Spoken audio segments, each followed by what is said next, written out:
ఇక డీటెయిల్స్ చూస్తే ఇంటింటి భవిష్యత్ పథకాల కొనసాగింపును నిర్ణయించే ఎన్నికలు మరో 18 రోజుల్లో జరగనున్నాయని, ఇవి కేవలం ఎమ్మెల్యేలు ఎంపీలను ఎన్నుకునేవి మాత్రమే కాదని సీఎం జగన్ అన్నారు.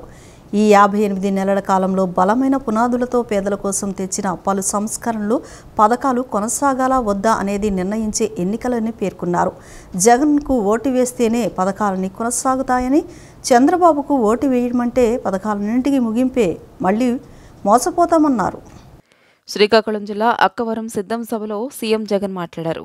జగన్ను ఓడించాలని వాళ్లు, పేదలను గెలిపించాలని మనం తలపడుతున్న ఈ యుద్ధంలో మరో చారిత్రక విజయాన్ని సొంతం చేసుకునేందుకు మీరంతా సిద్ధమేనా అని అన్నారు.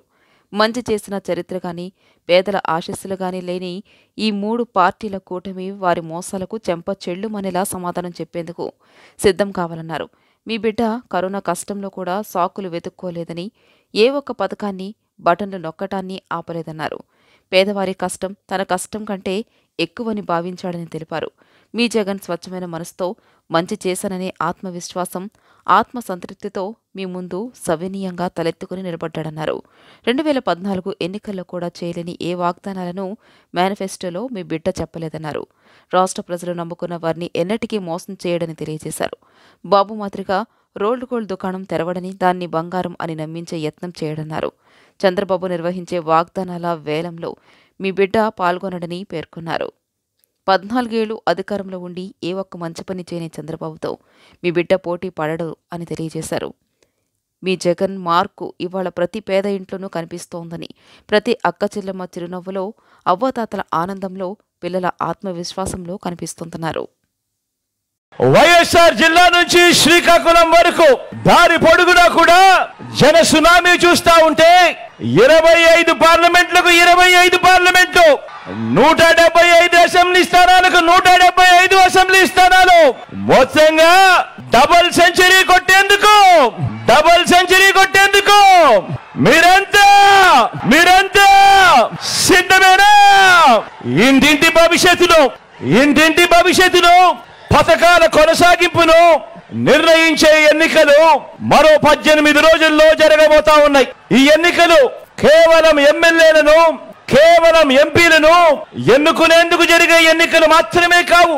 ఈ ఎన్నికలు ఈ 58 నెలల కాలంలో బలమైన పునాదులతో పేదల కోసం తీసుకువచ్చిన అనేక సంస్కరణలు, అనేక పథకాలు, ఇవన్నీ కూడా కొనసాగాలా లేదా వద్దా అన్నది నిర్ణయించే ఎన్నికలు ఈ జరగబోతా ఉన్న ఈ కురుక్షేత్రం. జగన్కు ఓటు వేస్తేనే పథకాలన్నీ కూడా కొనసాగుతాయి. చంద్రబాబుకు ఓటేస్తే పథకాలన్నీ ముగింపు, మళ్ళీ మోసపోవటమే. ప్రతి ఒక్కరూ కూడా గమనించమని కోరుతా ఉన్నా. జగన్ను ఓడించాలని వారు, పేదలను గెలిపించాలని మనం తలబడతా ఉన్న ఈ యుద్ధం, తలబడతా ఉన్న ఈ కురుక్షేత్రంలో మరో చారిత్రక విజయాన్ని సొంతం చేసుకునేందుకు మీరంతా సిద్ధమేనా? ప్రభుత్వ, ప్రైవేటు ఆస్తులను కొల్లగొట్టిన దోపిడీదారుడు, పరిపాలన చేతకాక జనాన్ని నట్టేట ముంచేసిన దుర్మార్గుడు జగన్ అని టీడీపీ అధినేత చంద్రబాబు నాయుడు ధ్వజమెత్తారు. ఈ ఎన్నికల్లో చిత్తుగా ఓడించి వైకాపాను భూస్థాపితం చేస్తానని ప్రతినబూనారు. జనం కూడా జగన్ను ఓడించి ఎన్డీఏ కూటమికి పట్టం కట్టేందుకు సిద్ధంగా ఉన్నారని చెప్పారు. విజయనగరం, సింగవరంలలో నిన్న జరిగిన బహిరంగ సభల్లో వారాహి వాహనం పైనుంచి జనసేన అధినేత పవన్ కళ్యాణ్తో కలిసి చంద్రబాబు మాట్లాడారు. రామతీర్థం ఆలయంలో రాముడి విగ్రహం శిరస్సు తొలగించిన ముష్కరులను పట్టుకోలేని ఈ జగన్ను ఇంటికి పంపించాలని ప్రజలకు పిలుపునిచ్చారు. అధికారం కోసం 2019లో బాబాయ్ హత్య డ్రామాతో వచ్చారు. ఈసారి గులకరాయి నాటకం ఆడుతున్నారు. కానీ ప్రజలు ఆయన నమ్మరన్నారు. రాష్ట్రంలో ఎక్కడ చూసినా కూటమి అభ్యర్థులు నామినేషన్ల కార్యక్రమాన్ని బ్రహ్మాండంగా నిర్వహించారని చెప్పారు. కూటమి అధికారంలోకి రాగానే ఏపీపీఎస్సీ ద్వారా కానిస్టేబుల్ గ్రూప్స్ ఉద్యోగాల భర్తీకి చర్యలు తీసుకుంటామని, ఉద్యోగాలు వచ్చే వరకు నిరుద్యోగ భృతి అమలు చేస్తామన్నారు. పారిశ్రామిక అభివృద్ధి, ఐటీ రంగానికి ప్రాధాన్యం ఇస్తా అని పేర్కొన్నారు. ఆ సైకో బ్యాచ్ ఎంత ప్రమాదం అంటే, నన్ను పవన్ కళ్యాణ్ తిట్టాడు, మా ఆడవాళ్ళని బెదిరించాడు, తిట్టాడు. కడాన చెల్లె పుట్టుకనే ప్రశ్నించిన వ్యక్తి అంటే తల్లిని అపవాది చేసిన పార్టీ ఆ పార్టీ. ఏం తమ్ముళ్ళు, అర్థమైందా మీకు? ఇంత ఘోరంగా ఉండేవాడు ఎవడైనా ఉంటాడా ఈ దేశంలో అడుగుతున్నా మిమ్మల్ని? ఎప్పుడన్నా చూశారా అని అడుగుతున్నా మిమ్మల్ని. ఇంత నీచుని చూశారని అడుగుతున్నా. ఈరోజు అంటున్నాడు మమ్మల్ని మీరేం చేశారంటున్నాడు, మీ బ్రాండ్ ఏంటంటున్నాడు. నేను చెప్తున్నా సిబిఎన్ బ్రాండు ఈరోజు హైదరాబాద్ మొత్తం ఒక హైటెక్ సిటీ. హైదరాబాద్కి పోతే ఒక ఆటో డ్రైవర్ని అడిగితే చిరస్థాయిగా చెప్తారు ఈ హైటెక్ సిటీ కట్టింది సిబిఎన్ అని. అవునా కాదా అని మిమ్మల్ని అడుగుతున్నా. ఒక ఔటర్ రింగ్ రోడ్డుకి ఎక్కితే నా పేరు చెప్తారు, అవునా కాదా అని మిమ్మల్ని అడుగుతున్నా. ఒక ఎయిర్పోర్ట్కి పోతే నేను గుర్తొస్తాను, అవునా కాదా అని అడుగుతున్నా. ఒక పిల్లలకు ఉద్యోగాలు వచ్చిన దాంట్లో, డిఎస్సీలు పెట్టిన దాంట్లో తెలుగుదేశం పార్టీ గుర్తొస్తుందా లేదా తమ్ముడు అని అడుగుతున్నా. ఇప్పుడుండే టీచర్లు 75% ఉద్యోగాలు తెలుగుదేశం పార్టీ హయాంలో ఇచ్చాం. ఇది యథార్థం అని చెప్పి కూడా నేను మీకు తెలియజేస్తున్నా. ఇదే కాదు, కియా మోటార్ ఎవరి పీరియడ్లో వచ్చి తమ్ముళ్ళు అని అడుగుతున్నా మిమ్మల్ని. అది నా బ్రాండ్. 70 ఏళ్ల వయసులోనూ చంద్రబాబు ఎంత కష్టపడుతున్నారో తనకు తెలుసునని, ఆయనకు రాజకీయ పోరాటం మాత్రమే తెలుసునని జనసేన పార్టీ అధినేత పవన్ కళ్యాణ్ తెలిపారు. తనకు డబ్బు అవసరం లేదని, కోట్లలో ఆదాయం పన్ను కట్టానని తన అఫిడవిట్ చూస్తే మీకే తెలుస్తుందన్నారు. మీ బిడ్డల భవిష్యత్తు కోసమే తాము కలిసి పోరాడుతున్నామని చెప్పారు. పొత్తు కోసం జనసేన నాయకులు ఎలా తగ్గారో తెదేపా, భాజపా నాయకులు కూడా అలాగే తగ్గారని పవన్ పేర్కొన్నారు. విజయనగరం, సింగవరంలలో జరిగిన బహిరంగ సభల్లో టీడీపీ అధినేత చంద్రబాబుతో కలిసి వారాహి వాహనంపై నుంచి జనసేన పార్టీ అధినేత పవన్ కళ్యాణ్ మాట్లాడారు. విశాఖ విమానాశ్రయంలో ఈగలను తోలుకుంటుంటే భోగాపురం విమానాశ్రయం అవసరమా అని ప్రతిపక్ష నేతగా జగన్ ఎద్దేవా చేశారన్నారు. ఇన్సైడ్ ట్రేడింగ్ జరిగిందంటూ అధికారంలోకి వచ్చాక విమానాశ్రయ భూముల్ని లాక్కున్నారని చెప్పారు. నాడు జీఎంఆర్కు వద్దని ఇప్పుడు మళ్లీ అదే సంస్థకు నిర్మాణ పని అప్పగించారు అని పవన్ ధ్వజమెత్తారు. ప్రతి ఒక్కరిని మోసం చేస్తున్న ఈ ప్రభుత్వాన్ని గద్దెదించకపోతే తమకేమీ కాదన్నారు. కానీ రాష్ట్రంలో యువత, రైతులు, అన్ని వర్గాల వారు నష్టపోతారన్నారు. విజయనగరం ఎంపీ అభ్యర్థి కలిశెట్టి అప్పలనాయుడు, నెల్లిమర్ల విజయనగరం ఎమ్మెల్యే అభ్యర్థులు లోకం మాధవి, అదితి గజపతిరాజులను గెలిపించాలని చంద్రబాబు పవన్ కళ్యాణ్ కోరారు. నాకు డబ్బులు అవసరం లేదు. దాదాపు ఇన్కమ్ ట్యాక్సే నేను దాదాపు 65 కోట్ల రూపాయలు కట్టిన వాడిని. నాకు అవసరం లేదు డబ్బులు. నేను భవిష్యత్తు మీకు బాగుండాలి. ఇప్పుడు 2047కి బంగారు భవిష్యత్తు ఉండాలి. మీ భవిష్యత్తు కోసం సర్వెంట్ లీడర్షిప్, సేవా నాయకత్వం ఇవ్వడానికి మేము సంసిద్ధంగా నిలబడి ఉన్నాం. కేంద్రంలో మోదీ గారు, ఇక్కడ ఆంధ్రప్రదేశ్లో టీడీపీ, జనసేన, భారతీయ జనతా పార్టీ కూటమి బలమైన నాయకత్వం మీకు ఇచ్చి ఆంధ్రప్రదేశ్ ఒడిదుడుకులతో ఉంది, అప్పుల్లో ఉంది, విద్య, వైద్యం, ఉపాధి అవకాశాల్లో వెనకబడిపోయింది. ఒక్క గంజాయిలోనే నెంబర్ 1గా రాష్ట్రం ఉంది. ముఖ్యంగా గంజాయి మత్తుకు పాలవుతున్న యువతందరికీ చెప్తా ఉన్నాను, మీ భవిష్యత్తుని నాశనం చేస్తూ ఉన్నాడు. మీ తల్లిదండ్రులు కన్నీళ్లు పెట్టుకుంటా ఉన్నారు. నాకు మీరు నివేదన ఇస్తూ ఉన్నారు, మీరు కన్నీళ్లు పెట్టుకుంటారు మీ భవిష్యత్తు గురించి. మీకు బలమైన ఉపాధి అవకాశాలు, విద్యా అవకాశాలు ఇస్తే మీకు ఎలాంటి మాదక ద్రవ్యాలు అవసరం లేదు. మీ సాధింపే ఒక వ్యసనంలా తయారవుద్ది, మీ విజయమే ఒక వ్యసనం అవుద్ది. దానికి మాదక ద్రవ్యాలు, గంజాయి అవసరం లేదు. ఏపీ ఇంటెలిజెన్స్ డీజీగా కుమార్ విశ్వజిత్ను నియమిస్తూ కేంద్ర ఎన్నికల సంఘం ఆదేశాలు జారీ చేసింది. 1994 బ్యాచ్కు చెందిన ఐపీఎస్ అధికారి అయిన కుమార్ విశ్వజిత్ ప్రస్తుతం అదనపు డీజీ ర్యాంకులో ఉన్నారు. మరోవైపు విజయవాడ సిపిగా 2006 బ్యాచ్కు చెందిన ఐపీఎస్ అధికారి పిహెచ్డి రామకృష్ణను నియమిస్తూ ఎన్నికల సంఘం ఆదేశాలు జారీ చేసింది. తక్షణం సిపిగా బాధ్యతలు తీసుకోవాలని స్పష్టం చేసింది. ఏపీ ఇంటెలిజెన్స్ డీజీగా కుమార్ విశ్వజిత్, విజయవాడ పోలీస్ కమిషనర్గా పిహెచ్డి రామకృష్ణను నియమిస్తూ కేంద్ర ఎన్నికల సంఘం ఆదేశాలు జారీ చేసింది. ఇద్దరు సీనియర్ ఐపీఎస్ అధికారులపై ఎన్నికల సంఘం మొన్న బదిలీ వేటు వేసిన విషయం తెలిసిందే. వీరి స్థానంలో వేరే అధికారులను నియమించేందుకు వీలుగా ఒక్కో పోస్టుకు 3 ఐపీఎస్ అధికారుల పేర్లతో బుధవారం మధ్యాహ్నం 3 గంటల్లోగా ప్యానెల్ సమర్పించాలని సీఎస్ జవహర్ రెడ్డికి ఆదేశాలు జారీ చేసింది. నిఘా విభాగాధిపతి పోస్టు కోసం అదనపు డీజీ, అంతకంటే ఎక్కువ హోదా కలిగిన అధికారుల వివరాలనే పంపాలని పేర్కొంది. రాష్ట్ర ప్రభుత్వం పంపిన ప్యానెల్ను పరిశీలించిన అనంతరం ఈసీ తుది నిర్ణయం తీసుకుంది. కొత్తగా నియమితులైన అధికారులు గురువారం ఉదయంలోగా బాధ్యతలు చేపట్టాలని ఈసీ ఆదేశించింది. విజయవాడ సిపిగా 2006 బ్యాచ్కు చెందిన ఐపీఎస్ అధికారి పిహెచ్డి రామకృష్ణను నియమిస్తూ ఎన్నికల సంఘం ఆదేశాలిచ్చింది. తక్షణం సిపిగా బాధ్యతలు తీసుకోవాలని స్పష్టం చేసింది. వైకాపా అధికారంలోకి వచ్చాక రాష్ట్రంలో నేరాలు భయంకరంగా పెరిగిపోయాయని భూ మాఫియా, ఇసుక, మైనింగ్, లిక్కర్ మాఫియాలు విచ్చలవిడిగా విజృంభిస్తున్నాయని రక్షణ మంత్రి రాజ్నాథ్ సింగ్ అన్నారు. రాష్ట్రంలో వాళ్లే పురోగమిస్తుండగా ప్రజలు అధోగతి పాలవుతున్నారన్నారు. ఇక్కడ ఎన్డీఏ ప్రభుత్వం అధికారంలోకి వచ్చిన వెంటనే వారిని ఖచ్చితంగా జైలుకు పంపించి తీరుతాం, లేదా వాళ్లు రాష్ట్రాన్ని వదిలి వెళ్లిపోవాల్సిందేనని హెచ్చరించారు. విశాఖపట్నంలో నిన్న మేధావులతో ఆత్మీయ సమావేశంలో, అనకపల్లి రోడ్ షోలో, బహిరంగ సభల్లో రక్షణ మంత్రి రాజ్నాథ్ సింగ్ పాల్గొన్నారు. ఆయన వైకాపా ప్రభుత్వంపై నిప్పులు చెరిగారు. రాష్ట్రంలో ఇసుక, డ్రగ్స్, మైనింగ్ మాఫియా, భూ ఆక్రమణలు పెచ్చిమీరాయి అన్నారు. భాజపా, తెదేపా, జనసేన కూటమి అధికారంలోకి వస్తేనే మాఫియాకు అడ్డుకట్ట వేయగలమన్నారు. వైకాపా ప్రభుత్వం 13.5 లక్షల కోట్ల రూపాయలు అప్పులు చేసిందని, రాష్ట్రంలో ప్రతి వ్యక్తి తలపై 2 లక్షల రూపాయల మేర అప్పు ఉందని ఆరోపించారు. వైకాపా ప్రభుత్వం ఖజానాను ఖాళీ చేసి ప్రజలపై పన్నుల భారం మోపిందని, చెత్తపైన పన్ను వేసి హింసించిందని విమర్శించారు. పోలవరం కోసం కేంద్రం 15,000 కోట్ల రూపాయలు విడుదల చేసినా రాష్ట్ర ప్రభుత్వానికి చిత్తశుద్ధి లేక అది పూర్తి కాలేదు. విశాఖపట్నం, చెన్నై పారిశ్రామిక వాడ నిర్మాణం పూర్తయితే లక్షల కోట్ల రూపాయల పెట్టుబడులు, 10 లక్షల ఉద్యోగాలు వస్తాయి. కానీ రాష్ట్ర అలసత్వం వల్ల ఆశించిన మేరకు పనులు జరగలేదు అని వివరించారు. సాంస్కృతిక, పారిశ్రామిక, వాణిజ్య కేంద్రంగా ఉండాల్సిన విశాఖ డ్రగ్స్ రాజధానిగా మారడం దురదృష్టకరమన్నారు. సిటీ ఆఫ్ డెస్టినీ ఇప్పుడు అంతర్జాతీయ డ్రగ్స్ సరఫరా కేంద్రంగా మారిపోయిందని రక్షణ శాఖ మంత్రి రాజ్నాథ్ సింగ్ మండిపడ్డారు.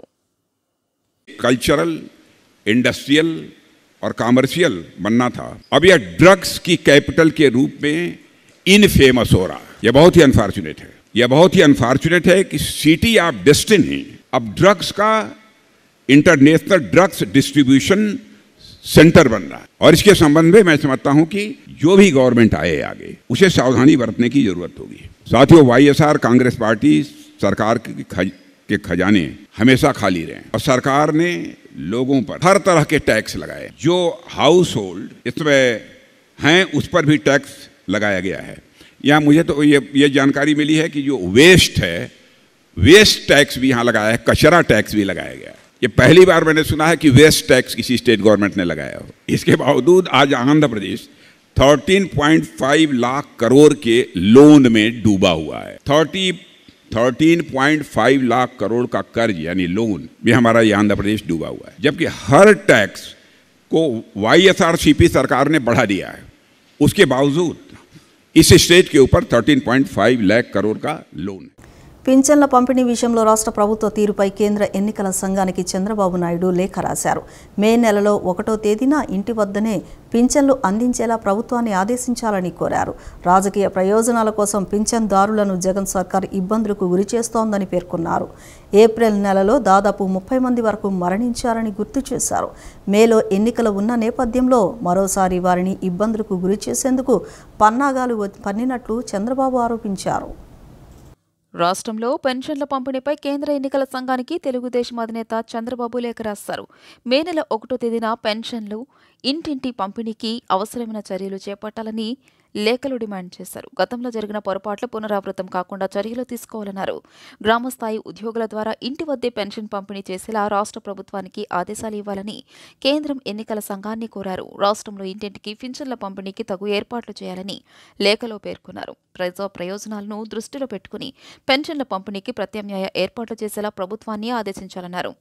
వాలంటీర్లు లేని రాష్ట్రాల్లో కూడా ఇంటింటికి పెన్షన్ల పంపిణీ జరుగుతోందని గతంలో హైకోర్టు కూడా వ్యాఖ్యానించిందని గుర్తు చేశారు. గ్రామ వార్డు సచివాలయ సిబ్బందితో ఇంటింటికి పెన్షన్ అందించడం సాధ్యమవుతుందని సీఎస్ నిర్వహించిన కాన్ఫరెన్స్లో కలెక్టర్లు ఇదివరకే తెలిపారని చంద్రబాబు వివరించారు. లబ్ధిదారులందరికీ ఇంటి వద్దే పెన్షన్ అందించాలని గతంలో తాము చేసిన విన్నపాన్ని ప్రభుత్వం గుర్తించాలన్నారు.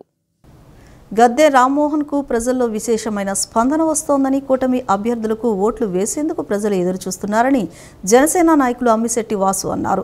గద్దె రామ్మోహన్కు ఓటు వేస్తామంటూ మహిళలు బయటకు వచ్చి హారతులిచ్చి దీవిస్తున్నారన్నారు. పవన్ కళ్యాణ్ రాష్ట్ర భవిష్యత్తు కోసం కూటమి ఏర్పాటుకు ఎంతో కృషి చేశారన్నారు. కొంతమంది గాజు గ్లాసు కామన్ సింబల్గా ఉందని ప్రచారం చేస్తున్నారని, వారు చేసే కుట్రలను జన సైనికులు తిప్పికొట్టాలన్నారు. విజయవాడ తూర్పు నియోజకవర్గం 16వ డివిజన్ బాలాజీనగర్ వేమూరి ఫణిబాబు వీధుల్లో ఎమ్మెల్యే గద్దె రామ్మోహన్ నిన్న ఎన్నికల ప్రచారం నిర్వహించారు. అభ్యర్థిగా తనను ఎంపీగా కేశినేని చిన్నిని గెలిపించాలని కోరుతూ ఎమ్మెల్యే గద్దె రామ్మోహన్ జనసేన నాయకులు అమ్మిశెట్టి వాసు, బీజేపీ నాయకులు పోతంశెట్టి నాగేశ్వరరావుతో కలిసి ఎన్నికల ప్రచారం నిర్వహించారు. జనసేన నాయకులు అమ్మిశెట్టి వాసు మాట్లాడుతూ జనసేన పోటీ చేసే 21 నియోజకవర్గాల్లో మాత్రమే గాజు గ్లాస్ గుర్తుకు ఓటు వేయాలని, తూర్పు నియోజకవర్గంలో 2 ఓట్లు సైకిల్ గుర్తుకు వేయాలన్నారు.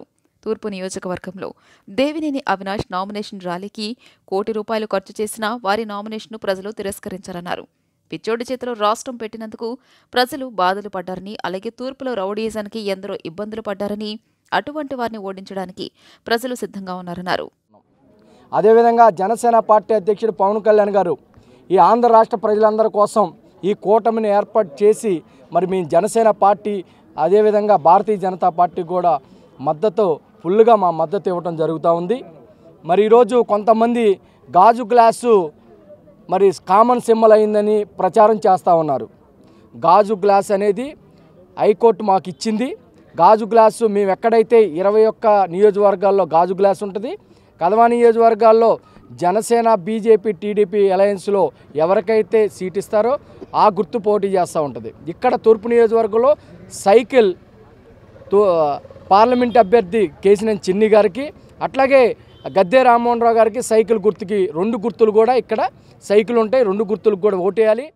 ఎమ్మెల్యే గద్దె రామ్మోహన్ మాట్లాడుతూ 2019 ఎన్నికల ప్రచారంలో ఒక్క ఛాన్స్ ఇస్తే మద్యపాన నిషేధం చేస్తానని, చేయకపోతే 2024లో ఓట్లు అడగనని చెప్పిన జగన్ మద్యపాన నిషేధం చేయకపోగా కల్తీ మద్యంతో 5 లక్షల మంది ప్రాణాలు బలిగొన్న జగన్కు ప్రజలను ఓట్లు అడిగే హక్కు లేదని ఎమ్మెల్యే గద్దె రామ్మోహన్ అన్నారు. రాజధాని విచ్ఛిన్నంతో ఎంతో మందికి ఉపాధి పోయిందని, దాంతో ప్రజలు ఇతర ప్రాంతాలకు తరలి వెళ్లిపోయారని, ఫలితంగా ప్రతి సందులో 10ల సంఖ్యలో టూలెట్ బోర్డులు ఉన్నాయన్నారు. బీజేపీ నాయకులు పోతంశెట్టి నాగేశ్వరరావు మాట్లాడుతూ మోడీ ప్రభుత్వంలో రాష్ట్రంలో ఆరోగ్య రంగానికి ₹542 కోట్ల నిధులు కేటాయిస్తే అందులో ₹25 కోట్ల మాత్రమే ప్రభుత్వం వినియోగించిందని, మిగిలిన నిధులను పక్కదారి పట్టించారని ఆరోపించారు. 5 సంవత్సరాల పాటు పనిచేసుకునే రోజువారీ పనిచేసుకునే వాళ్ళు అనేక మందికి ఉపాధి కల్పించిన రాజధాని వాళ్ళు మీరు రాజధాని విచ్ఛిన్నం చేయటం వల్ల, రాజధాని ఇక్కడ ఉండదు వేరే చోటకు తరలిస్తా ఉన్నాం అనే భావన కలిగించడం వల్ల ఇవాళ అనేక మంది ఉపాధి కోల్పోయారు. నేను ఈ రోడ్లో వస్తామంటే 10 టూలెట్ బోర్డులు చూశాను. గతంలో ఎప్పుడు చూడలేము మేము. అసలు టూలెట్ బోర్డు అంటేనే విజయవాడ నగరానికి తెలియదు. ఎక్కడైనా ఒక ఇల్లు ఖాళీ అవుతా ఉందంటే 2 నెలల ముందు ఇచ్చి అడ్వాన్సులు ఇచ్చి ఆ ఇల్లుని రిజర్వ్ చేసుకునే పరిస్థితి ఉండేది. ఇవాళ ఒక్కొక్క రోడ్లో 10 టూలెట్ బోర్డులు ఉన్నాయంటే ఎంతమంది జీవితాల మీద దెబ్బ కొట్టిందో. మీ యొక్క రాజధాని విచ్ఛిన్నం, రాజధాని నాశనం చేయడానికి మీరు చేసే ప్రయత్నం వల్ల ఎన్ని కుటుంబాలు అల్లాడిపోతా ఉన్నాయో చూస్తూ ఉన్నాం. అందువల్ల ప్రజలను కోరుతా ఉన్నాం, మన రాజధాని కాపాడుకోవాల్సిన బాధ్యత మన అందరి మీద ఉంది. మన రాజధాని ఇక్కడ ఉండాలంటే ఖచ్చితంగా తెలుగుదేశం పార్టీ, జనసేన, బీజేపీ కూటమికి ఓటు వేయాల్సిన అవసరం ఉంది. ఇక్కడ ఎన్నికల గుర్తు 2 గుర్తులు కూడా సైకిలే. ఇటు పార్లమెంటుకు కానీ కేశినేని చిన్ని గారికి కానీ, శాసనసభ్యుడిగా నాకు గద్దె రామ్మోహన్ నాకు కానీ 2 కూడా సైకిల్ గుర్తు మీదే ఓటు వేయాలని మీ అందరినీ కోరుతా ఉన్నాను.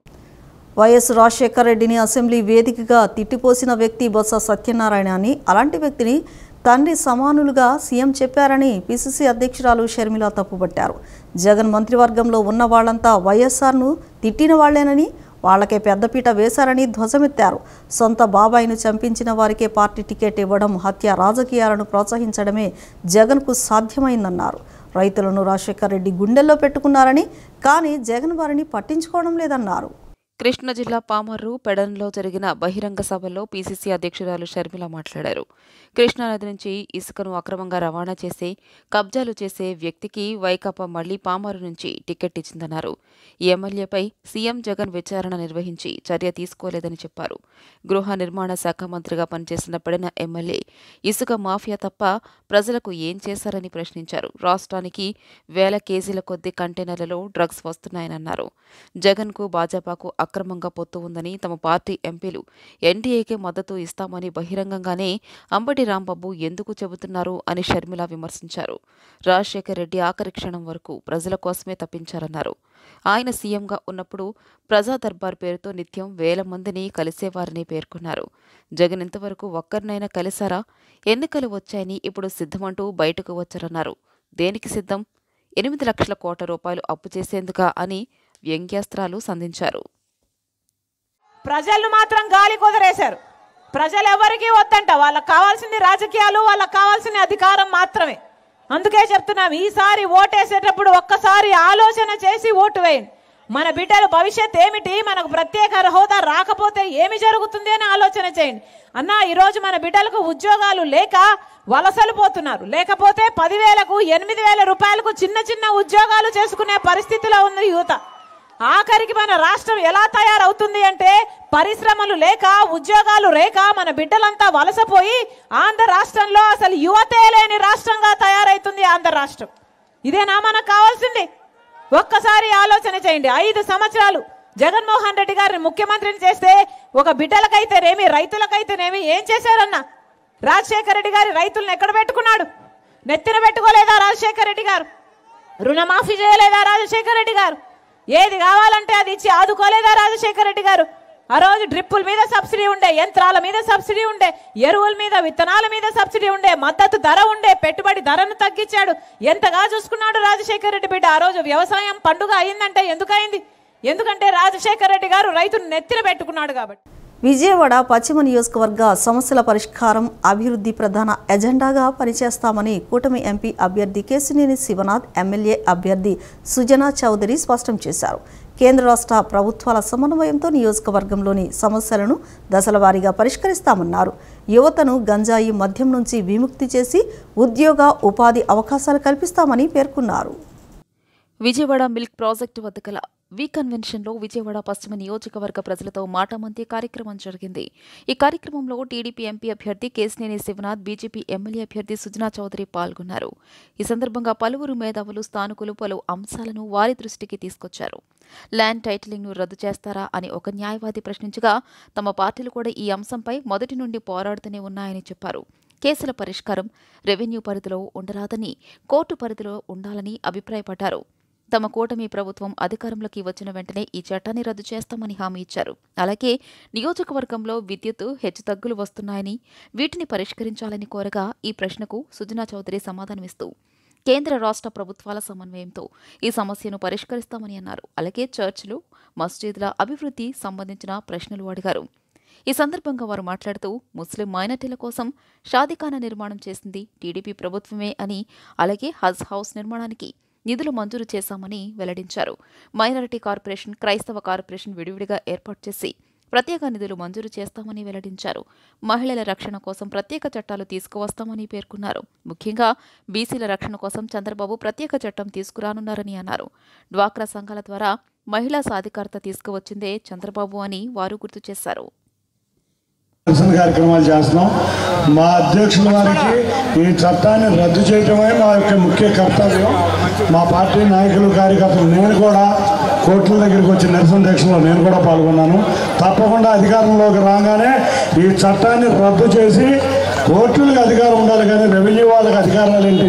మన భూముల మీద ఏది న్యాయమో ఏదో అనేది తప్పకుండా రాగానే ముందుగా మేము రద్దు చేస్తాం. మీరు మమ్మల్ని గెలిపించుకునే ధైర్యం చేయండి. మేము రద్దు చేసి ముందు రాగానే రద్దు చేసే ధైర్యం మేము చేస్తాం.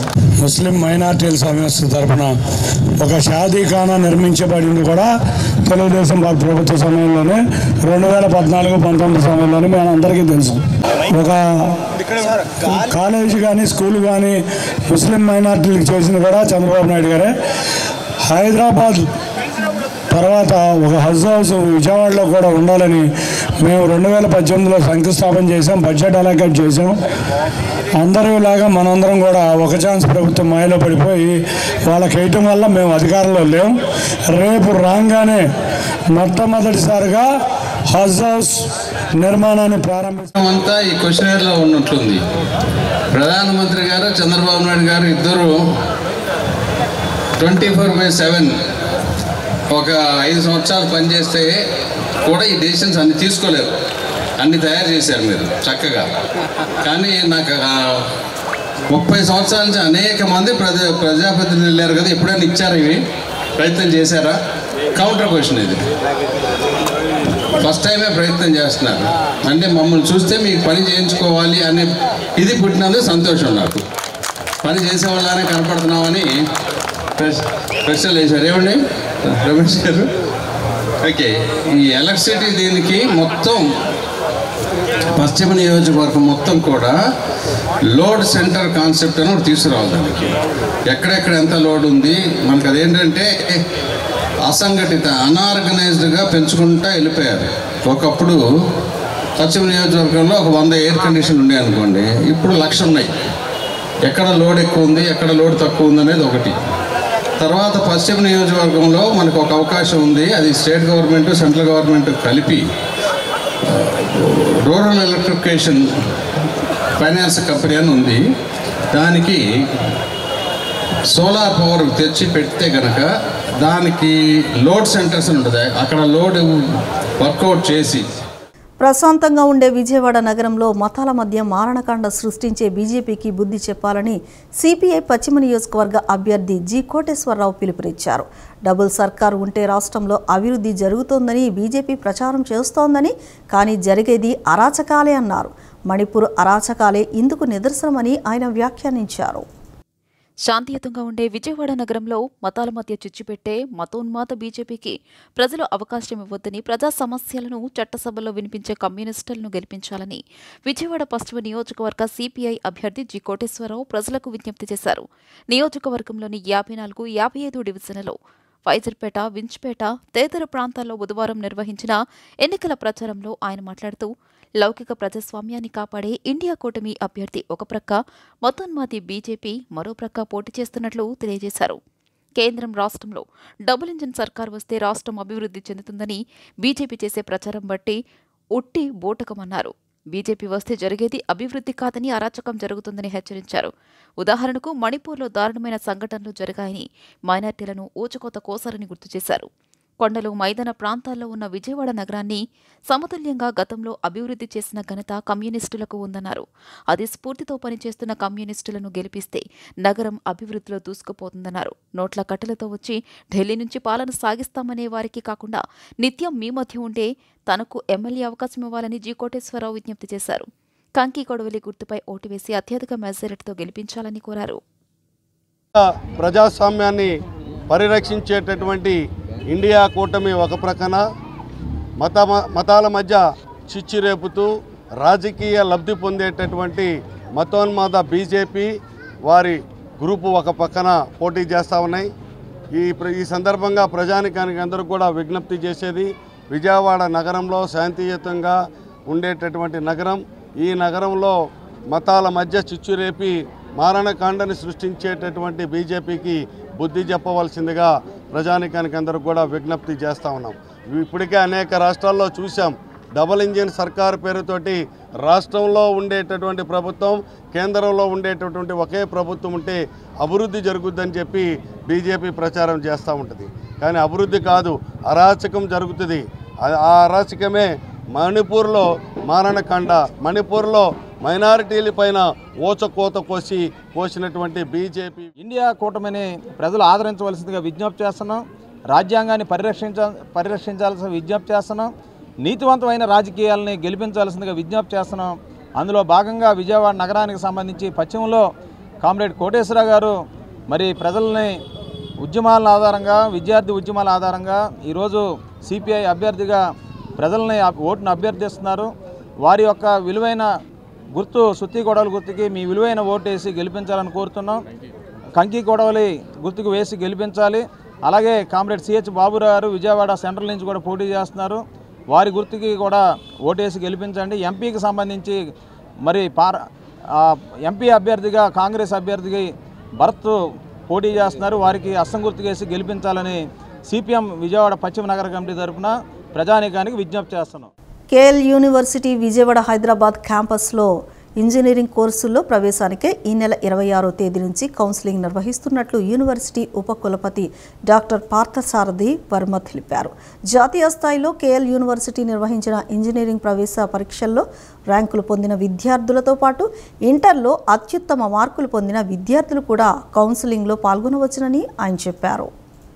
కేఎల్ యూనివర్సిటీ ఇంజనీరింగ్ కోర్సుల్లో ప్రవేశానికై ఈ నెల 26వ తేదీ నుంచి కౌన్సిలింగ్ నిర్వహిస్తున్నట్లు యూనివర్సిటీ ఉపకులపతి డాక్టర్ పార్థసారథి వర్మ తెలియజేశారు. కౌన్సిలింగ్ నిర్వహణ, ఏర్పాట్లు తదితర అంశాలపై నగరంలోని యూనివర్సిటీ అడ్మినిస్ట్రేషన్ కార్యాలయంలో నిన్న ఏర్పాటు చేసిన విలేకరుల సమావేశంలో యూనివర్సిటీ ఉపకులపతి డాక్టర్ పార్థసారథి వర్మ మాట్లాడారు.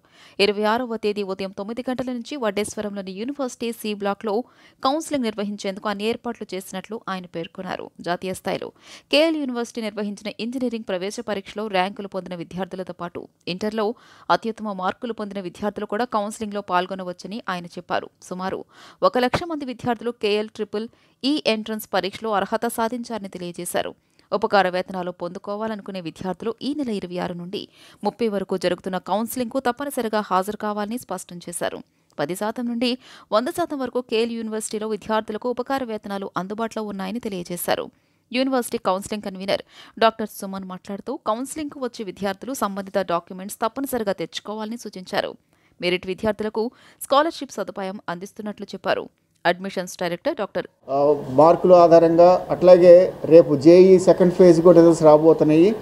జేఈ బేస్ చేసుకొని కూడా వాళ్ళకి స్కాలర్షిప్స్లో ఉన్నాయి. 96% దాటితే 100% ఫీజులో రాయితీ ఉంది. ₹1 కూడా 4 సంవత్సరాలు కట్టాల్సిన అవసరం లేదు జేఈలో టాపర్స్కి. అలాగే 95 వస్తే 50% ఉంది. ఇట్లాంటివన్నీ కూడా బెనిఫిట్స్ పొందాలి అంటే ఈ కౌన్సిలింగ్ ద్వారానే జరుగుతుంది. ఈ కౌన్సిలింగ్కి సంబంధించి ఏదైతే ఈ కౌన్సిలింగ్ బ్రోచర్ ఉందో దీని వెబ్సైట్లో కూడా పెట్టాము. డే వైజ్ షెడ్యూల్ ఉంది. 26 తారీఖు ఏ ర్యాంక్ వాళ్ళు రావాలి, 27 తారీఖు ఏ ర్యాంకు రావాలి, 28 ఏ ర్యాంకు వాళ్ళు రావాలి, 29 ఎవరు రావాలి, 30 ఎవరు రావాలి అనేది వెబ్సైట్లో ఈ యొక్క కౌన్సిలింగ్ బుక్ని మేము వెబ్సైట్లో పొందుపరిచాము. జె శ్రీనివాసరావు మాట్లాడుతూ కేఎల్ యూనివర్సిటీలో ఆహ్లాదకరమైన వాతావరణం మధ్యలో ప్రపంచ స్థాయి మౌలిక వసతులు విద్యార్థులకు అందుబాటులో ఉన్నాయని అన్నారు. గత 43 సంవత్సరాలుగా వేలాది మంది విద్యార్థులు ఇక్కడ చదివి దేశ విదేశాల్లో స్థిరపడ్డారని అన్నారు. విద్యార్థులందరూ క్యాంపస్ ప్లేస్మెంట్స్లో గత 22 సంవత్సరాల నుండి 100% క్యాంపస్ ప్లేస్మెంట్ సాధించడం కేఎల్యూ ప్రత్యేకత అని అన్నారు. ఒక 76 మందికి మోర్ దెన్ 20 lakhs ప్యాకేజ్ రావడం, అంతేకాకుండా ఇవాళ 3600 ప్లేస్మెంట్ ఆఫర్స్ ఇవ్వడం, ఆల్మోస్ట్ 2500 స్టూడెంట్స్ ఇంజనీరింగ్లో దీంట్లో 100% ప్లేస్మెంట్లో రావడం జరిగింది. కొంతమంది స్టూడెంట్స్కి మోర్ దెన్ 1 జాబ్ రావడం కూడా జరిగింది. సో కెరియర్ని బిల్డ్ చేయడంలో KL university history almost 22 years నుంచి సక్సెస్ఫుల్గా జరగడం జరిగింది. అంతేకాకుండా మోర్ దెన్ 1000 మెంబర్స్ అబ్రాడ్ వెళ్ళడం కూడా జరిగింది ఈ ఇయర్. సో ఈ అవకాశాన్ని ఉపయోగించుకుని స్టూడెంట్ కెరియర్ని బిల్డ్ చేయడం కోసం పేరెంట్స్ అందరూ ఈ అవకాశాన్ని కౌన్సిలింగ్ని ఉపయోగించుకోవాల్సిందిగా ఈ పత్రికాముఖంగా తెలియజేసుకుంటున్నాం. విజయవాడ పశ్చిమ నియోజకవర్గం నుంచి ఇండిపెండెంట్ అభ్యర్థిగా తాను పోటీ చేస్తున్నట్లు 47వ డివిజన్ మహిళా నేత ఇట్టా భవానీ తెలిపారు.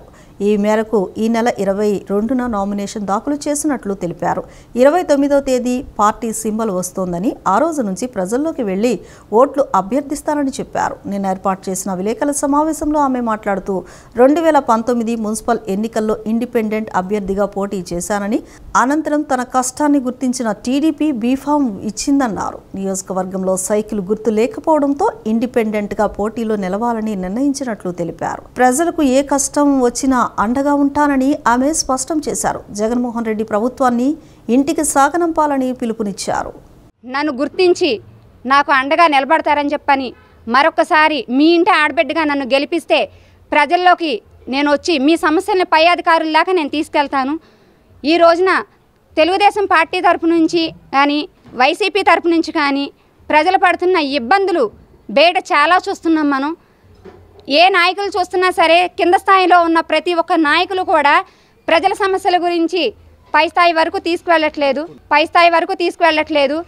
మరి ప్రజల్లోకి వెళ్ళి ఈ రోజున ఒక ఓటు హక్కు అడుగుతున్న నాయకులు ఎవరైతే ఉన్నారో, ఈరోజు ఓటు హక్కు అడగడానికి ఎంత ప్రాధాన్యతనిస్తున్నారో, అలాగే మరి రానున్న రోజుల్లో ముందుగా ప్రజల సమస్యలను తెలుసుకొని ప్రజల సమస్యల్ని పై స్థాయి వరకు తీసుకువెళ్ళడానికి ప్రతి ఒక్కరు కూడా దోహదపడే విధంగా ప్రతి ఒక్కరు కూడా ముందడుగు వేయాలని చెప్పేసి నేను కోరుకుంటున్నాను. ఈ వార్తలు ఇంతటితో సమాప్తం. నమస్కారం.